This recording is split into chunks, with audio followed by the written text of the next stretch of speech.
So you're hitting Australia in December for the Good Things Festival. Is that part of a larger tour for you guys, or are you just coming down to Australia for that?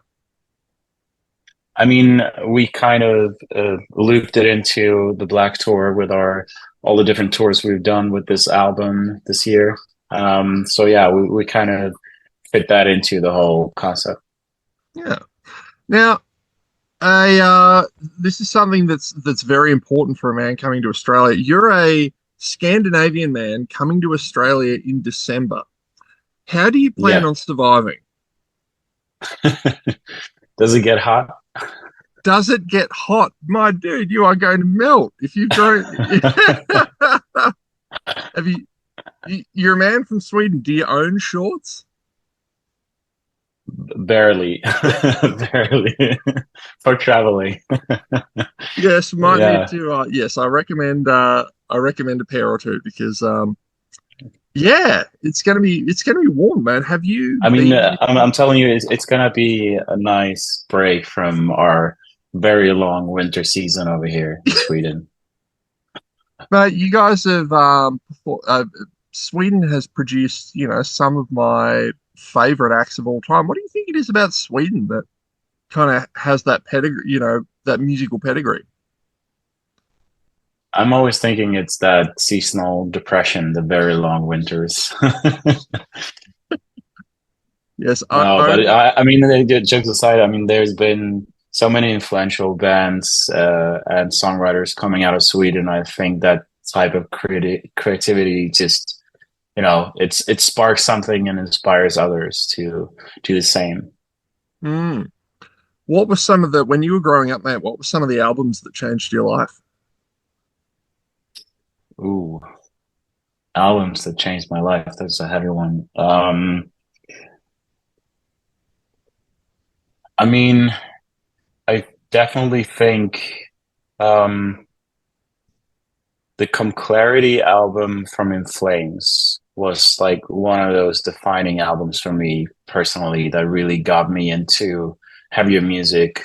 Like I started listening to bands like Linkin Park or 30 Seconds to Mars or something like that. But I never got into the more heavier bands. And In Flames kind of introduced me to that and, made me love like the heavier music as well. Yeah. So you're coming here in December. Is this your first time in Australia, or have you Yeah, been here before? it's our very first time as a band in Australia, and I've never been to Australia personally either. So Oh, we're very excited about that. what have you heard about that country? I mean, there's a lot of Swedes traveling to Australia, like just for, either like taking a year off or like going down working a little bit or something like that. So, we heard a few stories. Um, but I don't know too much, like more than that you have a lot of dangerous animals over there. But it seems to be like from all the interactions I've had with people and everything, it seems to be very nice. Yeah. Now, this is, I'm sure, an obvious question when it comes to Imminence, but how did you first incorporate a violin into metal? Um, I mean, the violin playing for me came before singing, so I always had it there. And when we started doing music and releasing our first stuff, I used to like write string arrangements, record in the studio, but I never really thought about it as like a lead instrument to bring to the front until our third album, and we were writing Infectious, I remember. It went very quickly. Like I had almost all the lyrics already written down. I started to put together melodies, and then I just found this perfect spot for playing a melody on the violin. And we all really, really liked it. And that's kind of the starting point for it. Could you see Imminence doing any work in game soundtracks? I was hearing it this morning and just thinking like it would really hit in some I'm still hoping for it. Like some of the instrumental tracks we did for this album, I think as well would fit really well into some kind of moody yeah. game. Yeah. So mate, what were some of the biggest challenges in creating the black? Mm, I mean,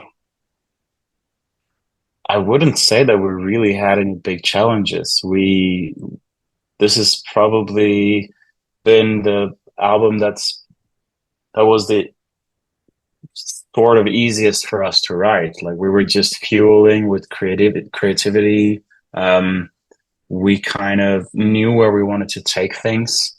We did approach this album a bit differently though, because traditionally we would just write and write until we had enough songs where we felt like, okay, we have an album, we go and record it and then release it. This time around, we started the writing process so late that we felt like we need to get new music out there. So let's just start writing, see what happens. If we get, if we come across a song that we feel like we want to put out, let's go to the studio and just release it.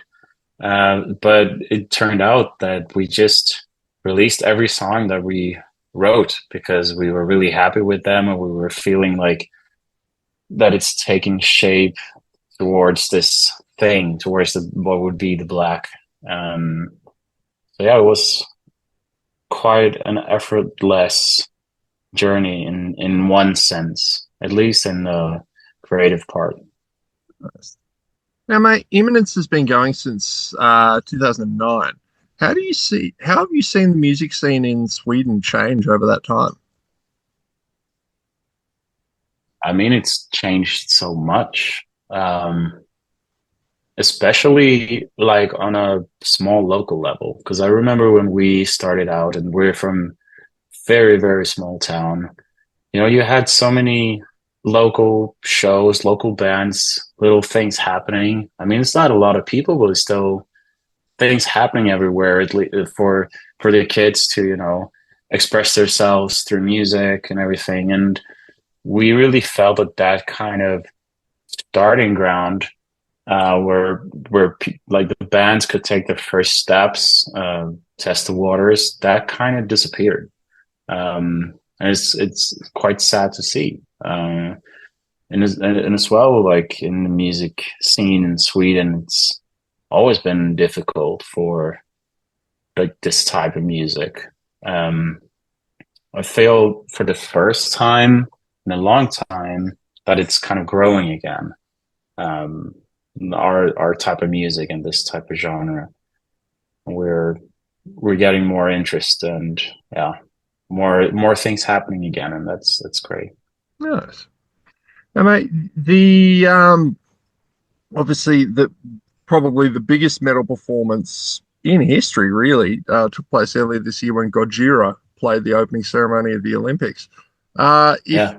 if Sweden hosted the Olympics, which metal band would you like to put forward?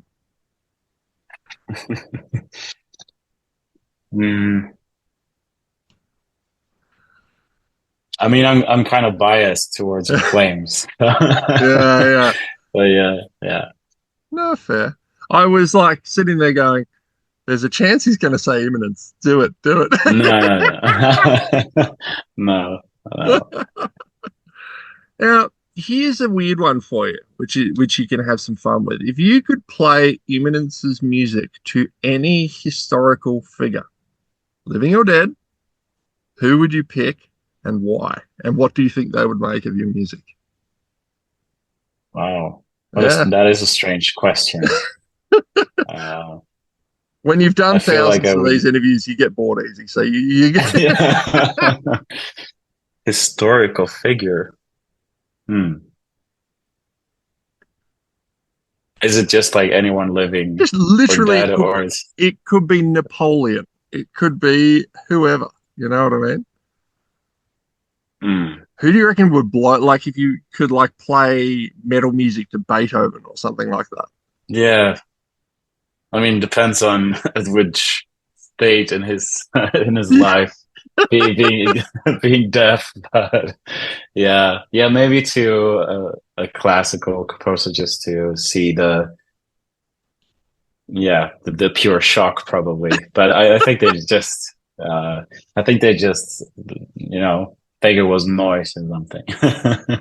Someone summed it up perfectly. I wish I could take credit for this. I don't know who it was. It was just some random person on Twitter, but they were saying, the Americans love to argue about the Constitution and how everything's based on it. And someone said, the founding fathers never heard a riff in their life. What the hell do I care what they think? And followed it up with the opening 1 minute and 30 seconds of Raining Blood would have mortally wounded Thomas Jefferson. Yeah, yeah, man. Mate, I will be seeing you in Brisbane for good things. Yeah. So Um, stoked for that. yeah, man. So look, enjoy. Yes, buy some shorts and some thongs. Now remember, thong is rubber footwear. It's not the American thong. It's not. I'm not telling you to put on Okay. a G-string. Uh, you can wear one of those too if you really want to. And yeah, man, I'm really looking forward to the show. So I'll see you here. Yeah, man. Same here. Looking forward to meet you. All right, mate. Have a good day. Yeah. Bye. You too, man. Cheers.